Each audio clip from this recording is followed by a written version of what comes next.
Hey everybody, what's going on? Helmite here, bringing you another video from Grab the Lantern today. Today I want to talk about playoffs yet again. I've been watching a lot of Worlds of late, even though it's very, very late for my time zone. And I wanted to just talk about how things are kind of shaping up so far into the group stage. And basically, if you are a fan of the West, things are bad, if you might have noticed. Currently, I believe only one Western team has a win against a non-Western team, and that is TSM versus Flash Wolves as of last night. TSM were able to clutch out the victory, thanks in part to some good scaling and some very, very nice plays by Hauntzer. Now, that is cause for success. That's cause for celebration. That's excellently done.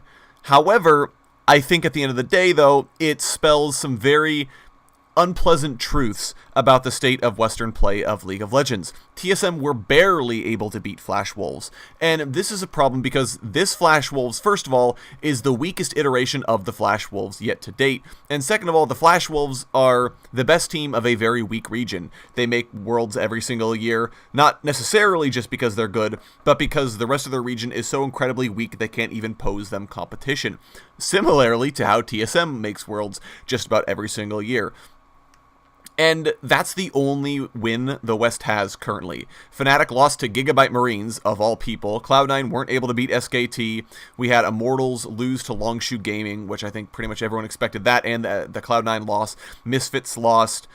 Basically, every Western team at the tournament has lost to their competition. And this is very disappointing, but it's also indicative of the state of play in the West. I think the biggest problem we have at the moment is that the two regions that most Western fans are looking at, the NA and EU LCS, the two regions I'm a big fan of, have grown more stagnant than other regions. And I'll kind of explain what I mean by that. The level of competition in the regions hasn't changed very much, and in fact congealed, I guess is the best word for me to say, especially in North America. The top three North American teams have literally always been Team Solo Mid, Counterlogic Gaming, and Cloud9. That has not changed essentially since Cloud9 joined the region. And so when those three teams have been the best forever, the biggest problem is that the competition they have is not enough to essentially compete with them. So when your competition isn't strong enough to compete with you, if you only have two teams that ever pose you a problem, then you don't need to prepare for those teams. You don't need to play well against you only need to prepare for those teams. Those are the only teams you need to strategize against. The other teams you essentially get by on raw solo queue levels of skill.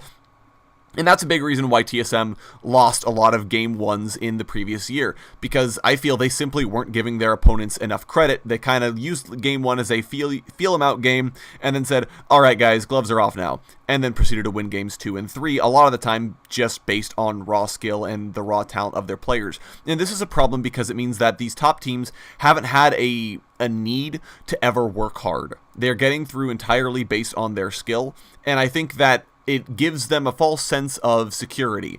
They think, oh, well, we're really good in our region. We beat every single player. We're able to get up really high in the standings every year. We make Worlds every year. Shouldn't be a problem. Meanwhile, I feel like over in the East, you have a lot of teams in the LCK, the LPL, the LMS, who always put in the time to studying their opponents, and they will annihilate people. If SKT is playing a weak team, or if Longshu is playing a weak team, you know it, because that team doesn't stand a chance. They blow them out of the water, and that's a very rare occurrence over in the West. You quite often see competitive games, even out of a matchup as obscure as this splits Phoenix 1 versus this splits TSM, because you don't put in the effort in order to destroy your opponents. You just kind of get through on skill. And that's kind of where I'm getting at with the weakness of these regions, is that they just aren't putting in the time and energy. In Europe, that's just a grab bag. The biggest problem with Europe at the moment is that there isn't enough talent floating around because the state of the game is so up in the air at the moment, because Riot haven't really dealt with franchising. They weren't able to figure out how they wanted to do the system for a while, and that's been the biggest problem confronting them, is that you don't know what's going on, so it's very difficult for teams to practice and play when they don't know if they're even going to have a region to play in. But I digress. And so you see this coming into Worlds. These teams very infrequently go into a game with a plan beyond, well, we're going to play our best and we're going to hope and try and maybe win. I don't feel like the level of practice is there, and I don't feel like the level of preparation is there as compared to their Asian counterparts. Now, I do think that Eastern teams have incredibly talented players. Obviously, Faker is one of the best players in the game. Khan is one of the best players in the game. You have a lot of very, very talented players in the East, but I don't feel like that's the major issue confronting the Western teams, nor do I feel like that's the biggest reason why the West can't win. I think it's just a level of preparation and a level of team play that they don't have over their counterparts. Essentially, what I'm getting at here is that I don't think that any Western team at the tournament, I don't think anyone from the NA LCS or the EU LCS has a chance to make it to the bracket. And even if they do, I don't feel like they have a chance to make it to finals. And it's because the level of play I've seen thus far has just not been to the tier they need in order to compete. Fnatic losing to Gigabyte Marines was a gigantic coup. They absolutely could not afford to lose that game. Now that they've lost it, they are almost guaranteed to not make it unless they can somehow reverse fortunes tomorrow night against Immortals and somehow beat the Gigabyte Marines next week as well. Maybe even possibly take a game of Longshoe Gaming, but that's just very difficult to do. Immortals, they've lost to Longshoe Gaming, so they've already proven that they can't deal with that team. They may make the bracket, but I doubt they'll be able to make it much further. TSM barely pulled out a win against Flash Wolves.